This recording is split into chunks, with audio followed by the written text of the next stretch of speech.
عقائے نامداد، فخر موجودات، باعث تخلیق کائنات، مالک الروز اجزاء، ابتدا و انتہا، مظہر کبریا، حاکم الحاکمین، منجی العالمین، اما بعدہ، کسی نے کیا ہی خوب کہا ہے، عرش پر جب گیا میں تو کہا مجھ سے فرشتوں نے، عرش پر جب گیا میں تو کہا مجھ سے فرشتوں نے، مسیح کو جس نے دیکھا وہ سمجھے کہ خدا دیکھا ہے، اور جمال خدا گر نہیں تم نے دیکھا، جمال خدا گر نہیں تم نے دیکھا تو بیٹے کو دیکھو وہی ہو بہو ہے۔ آج خیر الانعام آیا ہے اور انبیاء کا امام آیا ہے، اور آدمی کو حیات نو دینے خود خدا کا کلام آیا ہے۔ ابن خدا کی آج ولادت کی عید ہے، ابن خدا کی آج ولادت کی عید ہے، شاہ و گدا کے واسطے روزے سعید ہے۔ آئے گا وہ جہاں میں کہتے تھے سب نبی، جس کی کبھی شنید تھی آج اس کی دید ہے۔ اس لیے کتاب مقدس کا فرمان ہے، ابتدا میں کلام تھا اور کلام خدا کے ساتھ تھا اور کلام خدا تھا۔ یہی ابتدا میں خدا کے ساتھ تھا، سب چیزیں اس کے وسیلہ سے پیدا ہوئیں، اور جو کچھ پیدا ہوا اس میں سے کوئی چیز بھی اس کے بغیر پیدا نہیں ہوئی۔ وہ نہ خون سے، نہ جسم کی خواہش سے، نہ انسان کے ارادہ سے، بلکہ خدا سے پیدا ہوا، اور کلام مجسم ہوا اور فضل اور سچائی سے معمور ہو کر ہمارے درمیان رہا، اور ہم نے اس کا ایسا جلال دیکھا جیسے باپ کے اکلوتے کا۔ تازل کلمہ بو و آ کلمہ نس خدا بو و آ کلمہ خود خدا بو۔ معزز خواتین و حضرات، عزیز بہنوں بھائیوں، انجیل منورہ کی چند آیات بمطابق یوحنا رسول میں نے تلاوت کرنے کی سعادت حاصل کی، اور آپ سبوں نے نہایت سنجیدگی، عزت، احترام اور مذہبی غیرت سے اس کو سماعت فرمایا۔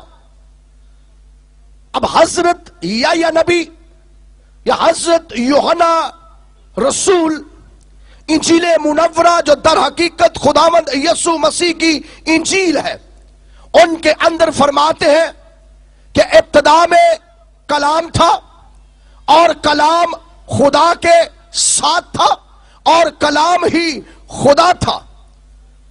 اب معزز خواتین و حضرات، ہمیں اس جگہ پر لفظ ابتدا کا تذکرہ ملتا ہے۔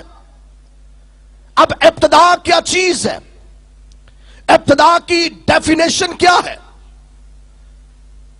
جب ہم پرانے عہد نامہ کا مطالعہ کرتے ہیں تو بائبل مقدس کے اندر توریت شریف کی پہلی کتاب تکوین یا پیدائش کی کتاب، اس کے اندر یوں لکھا ہے، ابتدا میں خدا نے زمین اور آسمان کو بنایا، اور زمین ویران اور سنسان تھی، اور گہراؤں کے اوپر اندھیرا تھا، اور خدا کا روح پانیوں کی سطح پر جنبش کرتا تھا۔ ہمیں پتہ چلتا ہے عبرانی زبان کے اندر کہ ابتدا اس زمانے کو کہتے ہیں جب کچھ نہ تھا۔ دوسرے لفظوں میں ابتدا کا مطلب ہے ازل، اور ازل اس زمانے کو کہتے ہیں جب کچھ نہ تھا، جب آسمان وجود کے اندر نہیں آیا تھا، جب زمین وجود کے اندر نہیں آئی تھی، جب کائنات اور کائنات کا ذرہ ذرہ مارز وجود میں نہیں آیا تھا، جب نیر اکبر نہیں بنایا گیا تھا، جب نیر اصغر نہیں بنایا گیا تھا، جب اجرام فلک ابھی تک تخلیق نہیں ہوئے تھے، جب کائنات کے اندر کوئی چیز وجود کے اندر نہیں تھی، جب حیوانات موجود نہیں تھے، جب نباتات موجود نہیں تھے، جب جمادات موجود نہیں تھے، جب حشرات موجود نہیں تھے، الغرض کائنات اور کائنات کے ذرہ ذرہ ابھی مارز وجود میں نہیں آیا تھا، تب کتاب مقدس میں لکھا تب خدا کے ساتھ اس کا کلمہ تھا، اس کا کلام تھا۔ لکھا ہے ابتدا میں کلام تھا اور کلام خدا کے ساتھ تھا۔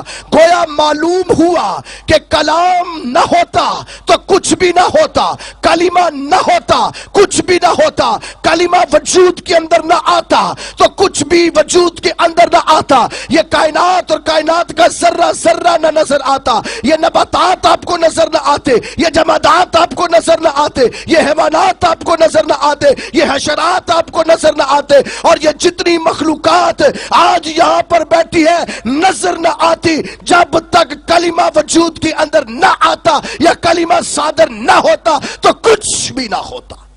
اس لیے لکھا ہے ابتدا میں کلام تھا، کلام خدا کے ساتھ تھا اور کلام ہی خدا تھا۔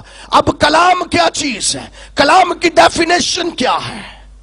جب ہم اردو زبان کا مطالعہ کرتے ہیں تو کلام کلمے کی جمع ہے، اور کلمے کا مطلب ہے سخن، کلمے کا مطلب ہے بات، کلمے کا مطلب ہے گفتگو۔ اور اب کلمہ جو ہے عبرانی زبان کے اندر کلمے کے لیے دو الفاظ استعمال کیے گئے ہیں۔ عبرانی زبان کے اندر جو عہد عتیق کی زبان ہے اس کے اندر دو الفاظ استعمال کیے گئے ہیں۔